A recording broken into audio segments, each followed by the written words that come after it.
The blood on her face is not her own. Brenia is 26 years old, and she can feel it drying in the cold wind, can taste copper when her lips crack open, can smell the smoke from her burning village, mixing with the iron salt scent of the massacre that ended 3 hours ago. She was, until sunrise this morning, queen of the Nervii wife of King Boduognatus, mother of 2 sons, priestess of the sacred grove, the most powerful woman in a nation of warriors who had never been conquered. Now she kneels in the mud beside 600 other women, her royal torque ripped from her neck, her ceremonial robes torn to expose her body to the February wind, her wrists bound behind her back with rope that cuts into flesh every time she moves. Around her, Roman soldiers move through the prisoners with the efficiency of men who have done this many times before, separating the young from the old, the beautiful from the plain, the valuable from the disposable. And they are coming for her. She knows this because a Roman officer has been watching her since the sorting began. He stands apart from the common soldiers, his armor marking him as a legatus, a legion commander, one of the most powerful men in the Roman military hierarchy. His face is handsome in the way that predators are handsome, sharp and composed, and utterly without mercy. He has not spoken to her. He has not approached. He has simply watched, and his watching is worse than anything the common soldiers might do. He begins walking toward her now. This one. His Latin is crisp, educated, the accent of Roman aristocracy. The queen, bring her to my tent. Have her cleaned, but not clothed. I want to examine what we've captured. A soldier moves to grab her. She does not resist. Resistance here means death, and death means abandoning her sons, who are somewhere in this chaos, who might still be alive if she can find a way to protect them. But as she is lifted to her feet, she sees something that stops her heart. Her husband's head, mounted on a Roman spear, displayed at the edge of the prisoner compound where every captured Nervian can see what happened to their king. Boduognatus is dead.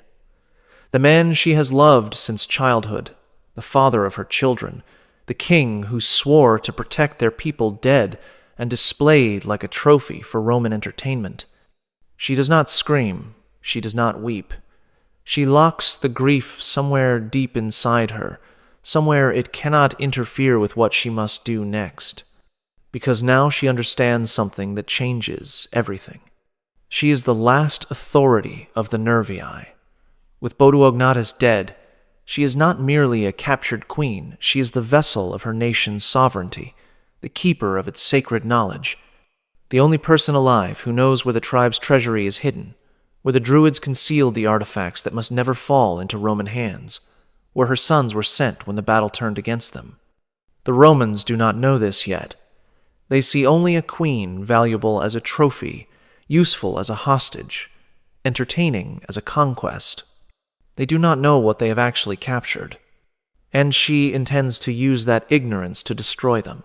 What you are about to learn has been systematically excluded from the histories that celebrate Rome's conquest of the barbarian north.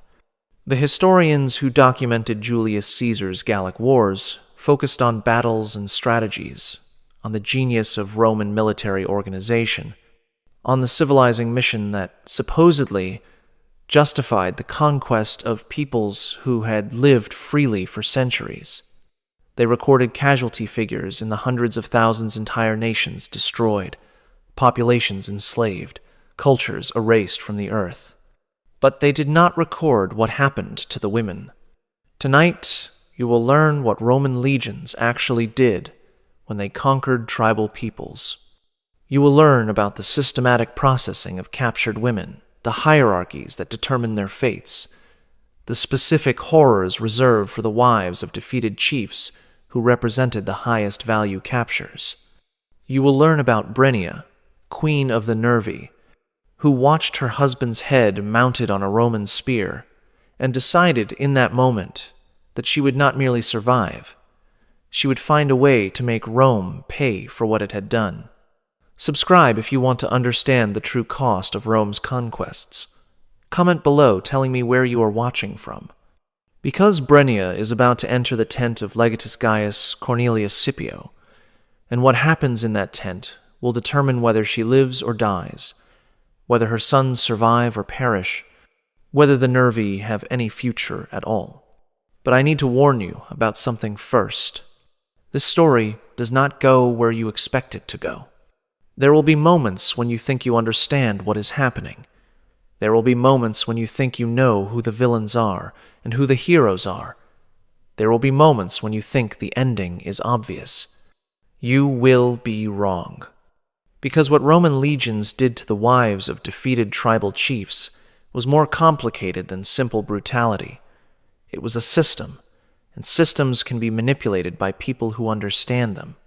Brennea understood systems, and she was about to demonstrate what that understanding could accomplish. The tent of Legatus Gaius Cornelius Scipio was larger than the house Brennea had grown up in. Canvas walls enclosed a space that contained furniture, carpets, bronze lamps, a writing desk covered with maps and documents, all the apparatus of Roman military administration, transported across hundreds of miles so that a commander could maintain civilized comfort while destroying civilizations.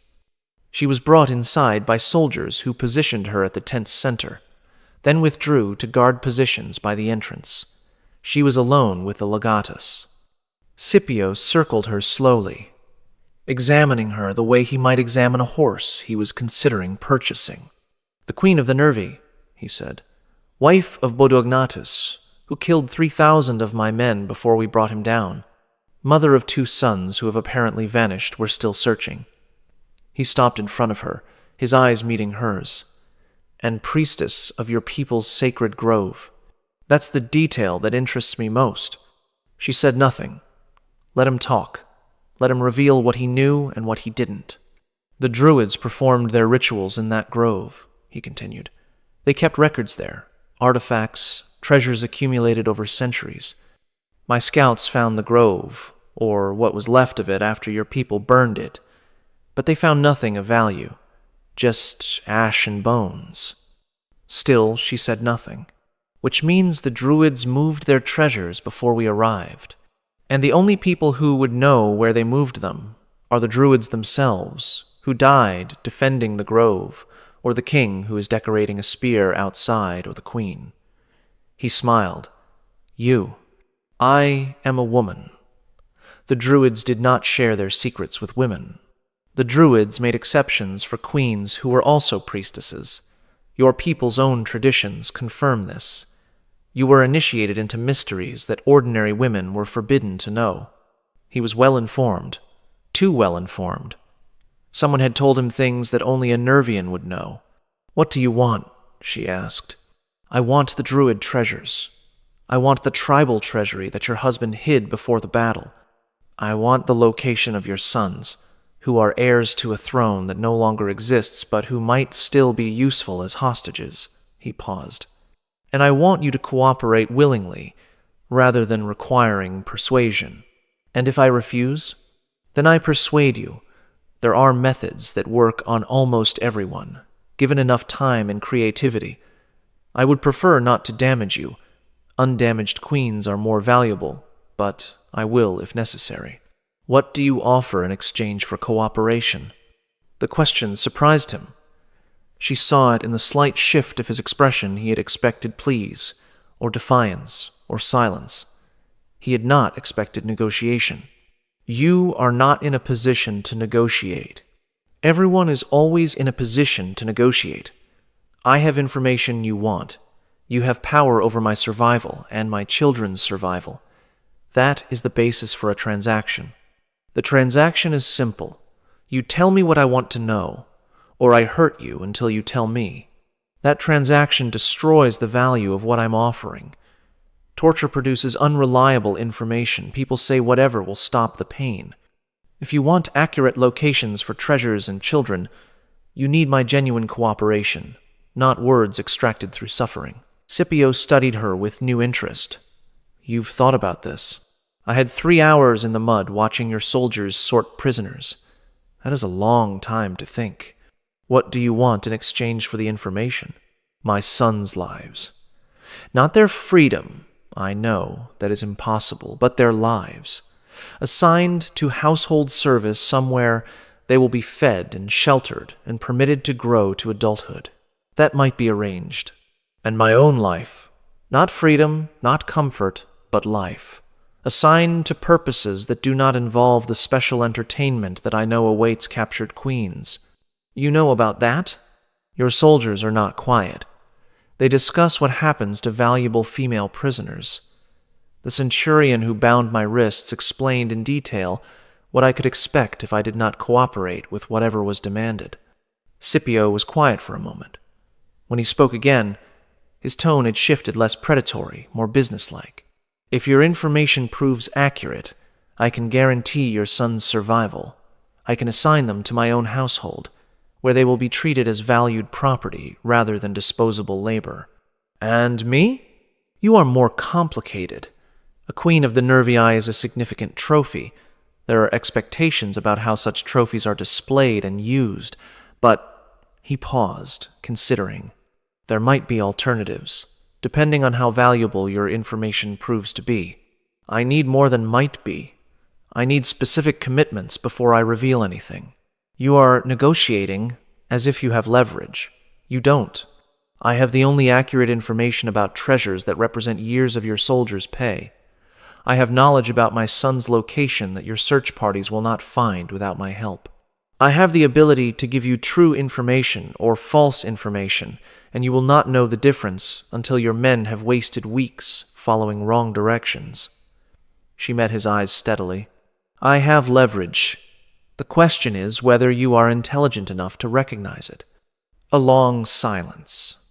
Scipio's expression was unreadable. Then he laughed. It was not a cruel laugh. It was the laugh of someone who had encountered something unexpected and was genuinely amused. I have conquered 6 tribes in 4 years, he said.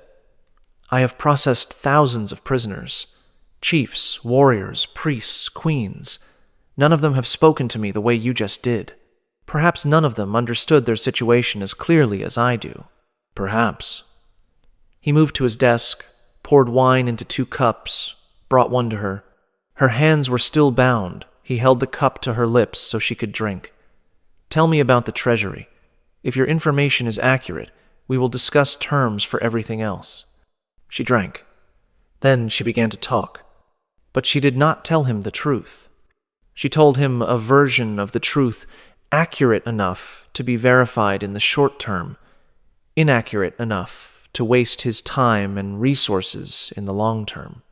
The treasury was hidden, yes, but not where she said it was. The direction was right, the distance was wrong. By the time his men discovered the deception, she would have created opportunities that did not currently exist. She was playing a game that Scipio did not realize had begun, and she was playing it to win.